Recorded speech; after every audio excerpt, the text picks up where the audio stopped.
ජෙසිපීට ඔබ සැමට ඉතින් අද මං ආවේ ඔයගලන්ට වචනයක් බෙදා ගන්නයි.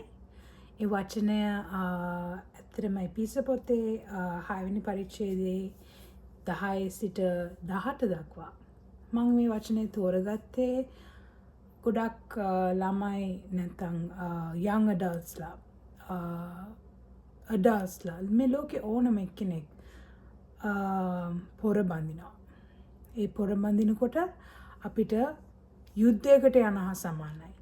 ඒ යුද්ධයකට යනකොට අපි අනිවාර්යයෙන්ම අපි ඇඳ ගන්න ඕන අපේ armor of God නැත්නම් ක්‍රිස්තියානි කාර්යයේ යුදායුධ. ඒ යුදායුධ කටලේ ඇඳගෙන අපි යුද්ධයට යන්න ඕන. නැත්නම් අපි පරාජයටපත් වෙනවා. ඒ නිසා අපි මේ යුද්ධයෙන් ජය ගැනීමට අපි මේ දේව වචනේ නැමැති කඩුව පාවිච්චි කරලා අපි ඉදිරියට යන්න ඕන. එතකොට අපිට යුදායුධ කට්ටලයක්ම තියෙනවා. දෙවියන් වහන්සේ අපිට ලබා දීලා තියෙන කට්ටලය තමයි මේ කට්ටලය. ඒ වචනය තමයි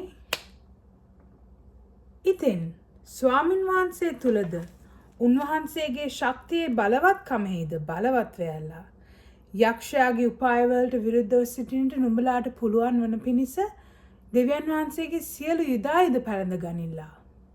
මක්නිසාද අපේ පොරබැඳීම් වනාහි මාංශයට සහ රුධිරයට විරුද්ධව නොව අධිපතිකම් වලටත් පරාක්‍රමධාරීන්ටත් මේ අන්ධකාරයේ ලෝක මුලාදෑනීන්ටත් ස්වර්ගීය ස්ථානවල සිටින දුෂ්ටකමේ ආත්ම සේනාවන්ටත් විරුද්ධ වේ. තේරුණාද? එවැනි යුද්ධයක් තමයි අපි මුහුණ දෙන්නේ. අපි මුහුණ දෙන්නේ ආත්මයට හා මාංශය හා රුධිරයට විරුද්ධව නොව ස්වර්ගීය ස්ථානවල ඉන්න අන්ධකාරයේ ලෝක මුලාදෑනින්ට එරෙහිවයි අපේ මේ යුද්ධය යන්නේ. ඒක ලේසි යුද්ධයක් නෙමෙයි. ඒකයි අපිට ක්‍රිස්තියානි කාර්යයේ යුදායුධ කට්ටලයක් ලැබලා දීලා තියෙන්නේ. එබැවින් නපුරු දවසේදී විරුද්ධව සිටින්නටත් සියල්ල සම්පූර්ණ කරගෙන ස්ථිරව සිටින්නටත් පුළුවන් වන පිණිස දෙවියන් වහන්සේගේ සියලු යුදායුධ අරගනිල්ලා. එබැවින් නුඹලාගේ ඉඟටි සැබෑකම නැමැති පටියෙන්ද බැඳගෙන ධර්මිෂ්ඨකම නැමැති ලයවැස්ම පැළඳගෙන සමාදානයේ සුභාරංචි සූදානම් නැමැති වහන් පායලා සිටපල්ලා. ඒ සියල්ල අර ඇදහිල්ල නැමැති ඵලය අරගනිල්ලා. එයින් නපුරාගේ සියලු ගිනිහෙල්ල නිවන්ට නුඹලාට පුළුවන් වන්නේය. ගැලවීම නැමැති ආරක්ෂා තොප්පියද දෙවියන් වහන්සේගේ වචනය නැමැති ආත්මයන් වහන්සේගේ කඩුවද ගනිල්ලා. හරිද? දැන් මේ ආයුධ කට්ටලේ ආයුධ 6ක් තියෙනවා. ඒ 6 තමයි sword of the spirit, helmet of salvation, shield of faith, shoes ready to spread the gospel, breastplate of righteousness and belt of truth. හරිද? ඔය ආයුධ කට්ටල 6ක් තියෙනවා. ඒ 6 ඇඳගෙන අපේ ශරීරය අපි ප්‍රොටෙක්ට් කරගන්න ඕන. යුද්ධයට යනකොට අපි නිකන් යන්නේ අපි ස්වෝඩ් එක අරගෙන අපේ ඇදහිල්ල නැමැති පලිය නැත්නම් ෂීල්ඩ් එකක් අරගෙන ඒකින් ඒ සියලු ගිනිහෙල්ල බ්ලොක් වෙලා ඒව බ්ලොක් කරලා අපව ආරක්ෂා කරගන්නවා. අපේ මනස අපේ විශේෂයෙන්ම අපේ ආත්මය.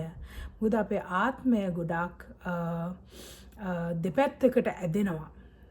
යක්ෂයා එක පැත්තකින් අල්ල ගන්නවා දෙවියන් වහන්සේ අනිත් පැත්තෙන් අල්ල ගන්නවා. මේ දෙන්න අතර සටනක් තියෙනවා. අපේ ආත්මය අන්තිමට ගිනි වලටද යන්නේ නැත්නම් ස්වර්ගයටද යන්නේ. ඒක තමයි අපේ මේ සටන ජය ගන්නට එකම බලාපොරොත්තුව. අපේ ජේසුස් වහන්සේ තුලින් මේ ක්‍රිස්තියානි කාර්යයේ යුදායුධ කට්ටල ඇඳගෙන අවසානයේදී කියනවා එපිස 6:18 සියලු යාක්ෂා වලින්ද ඉල්ලීම් වලින්ද සියලු කාලවලදී ආත්මයන් වහන්සේ කන්න කොටගෙන යාක්ෂා කරපල්ලා. අපිට යාඥා කරපල්ලා කියලා කියනවා. මේකට අමතරව අපි නිකන් වාඩි වෙලා ඉඳලා හරියන්නේ අපි යාඥා කරන්න ඕන. එතකොට දෙවියන් වහන්සේ අපිට උත්තර දීලා අපේ මේ පොර බැඳීම ජය ගන්නට අපිට පුළුවන් වෙනවා. ඒ නිසා අපි දෙවියන් වහන්සේගේ ඒ යුදායුධ කට්ටර ඇඳගෙන අපි යුද්ධයට යමු. ජය